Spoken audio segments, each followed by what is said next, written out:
गधे का लालच और मुर्गे का मसालेदार खाना। गधा भावुक मजाकिया आवाज में। गधा, आज मैं जो खाने वाला हूँ वो तो बिल्कुल ही लाजवाब है। मुर्गी के अंडे, तले हुए केले, मिर्च का स्टू सब मेरा।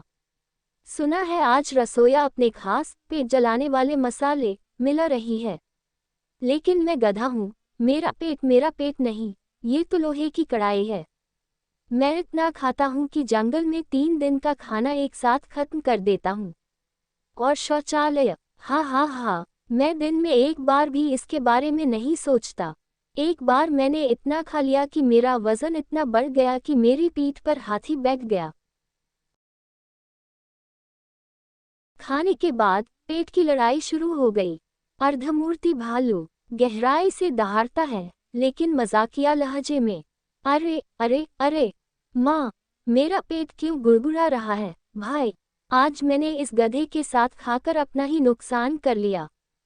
सोचा था कि ट्राई करके देखूंगा, अब तो मानो मेरे पेट में भीमरूल का घोंसला बन गया है। पहले तो समझ ही नहीं आया, तले हुए अंडे में टॉयलेट टाइमर लगा था। मेरा पेट गरम तकिए जैसा लग रहा है। झाड़ी कहाँ है, पत्ता कहाँ है। ये गधा पहले भागा और मैं पेट दर्द के पीछे पड़ा भालू बन गया। लोमड़ी एक तेज व्यापारी की आवाज में। ओह हो, ये तो धंधे का जबरदस्त दौर है। सब लोग अब झाड़ियों की तलाश में हैं और मैं पैसे की तलाश में। ये रही लॉटरी, 10 का टिकट, पहला इनाम एक सूखी झाड़ी। और अगर कोई चाहे तो 50 का एक रिजर्व टॉयलेट भी है, बकरी के 2 मंजिला पेड़ के पीछे। आज मैंने समझाया, जंगल में सबसे ज्यादा मुनाफा देने वाला धंधा टॉयलेट है। सब खाना खाते हैं, पर कोई उसके अंजाम के बारे में नहीं सोचता। यह पागल गधा और मोटा भालू मेरे ग्राहकों की सूची में सबसे ऊपर हैं। और बाघ, वह तो वीआईपी है, उसे पत्तों का एक अलग पैकेट दिया जाना चाहिए। निष्कर्ष, द लायन किंग की टॉयलेट पॉलिसी। शेर राजा एक शाही मगर कर्कश आवाज में। मैं राजाओं के राजा का वंशज हूँ। मुझे इतनी शर्म कभी नहीं आई, मैं पेड़ों के पीछे पत्ते ढूंढ रहा हूँ। बाघ, भालू, गधे सब ऐसे ही भाग रहे हैं, मानो जंगल में हिरणों की दौड़ हो रही हो। मैंने सोचा था, राजा एक शौचालय बनवाएंगे, क्या बदकिस्मती है। अब से जंगल के हर पेड़ पर एक क्यूआर कोड होगा, बस उसे स्कैन करो और आपको शौचालय का स्थान मिल जाएगा। और रसोइया का चयन मेडिकल रिपोर्ट के आधार पर होगा। जो ऐसा खाना खाता है जिससे उसका पेट फट जाता है, उसे रसोई साफ नहीं करनी चाहिए, उसे सीधे झाड़ी साफ करनी चाहिए।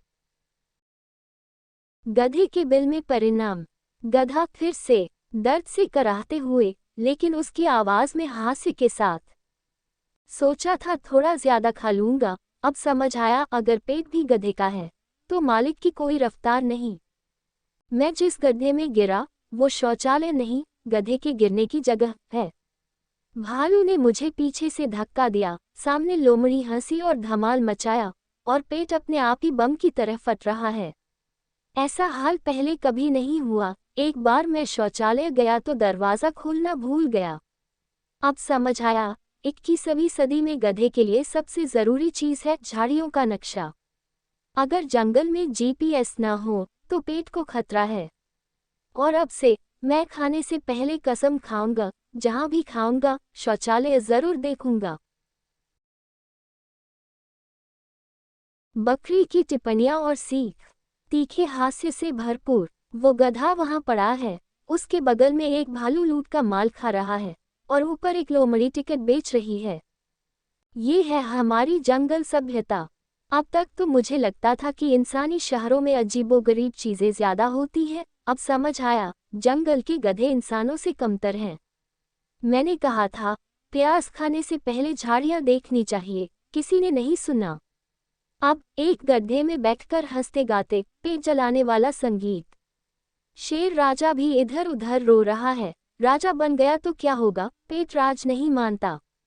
सबको यही सीख लेनी चाहिए, खाने से पहले टॉयलेट जरूर चेक कर लेना, वरना तुम्हें भी बकरे की तरह हंसना पड़ेगा। बाघ का घमंड टूट गया। शुरुआत घमंड से और अंत आंसुओं से। मैं बाघ हूँ, चीतों को पचाता हूँ, जंगल के भोजों का इतिहास खाता हूँ। लेकिन आज मुर्गे के पकने पर मेरा पेट उछलने लगा। पहले तो मैंने सोचा, अरे ये तो बस एक घूंट है। बाद में एहसास हुआ, ये घूंट असल में एक आंतरिक ज्वालामुखी है। दौड़ते हुए मुझे होश आया और मैं झाड़ी तक पहुंच गया, लेकिन अफसोस, झाड़ी में गधे, बगल में भालू, आगे लोमड़ी, हर जगह फूलों की बुकिंग। मैं वहीं खड़ा सोच रहा था, बाघ की इज्जत कहाँ गई और पेट की इज्जत कहाँ चली गई। आज से मेरा नाम बाघ नहीं रहा, मैं बाथरूम बाघ हूँ। अब कौन शेर राजा से झोपड़ी वाला शौचालय मांगेगा।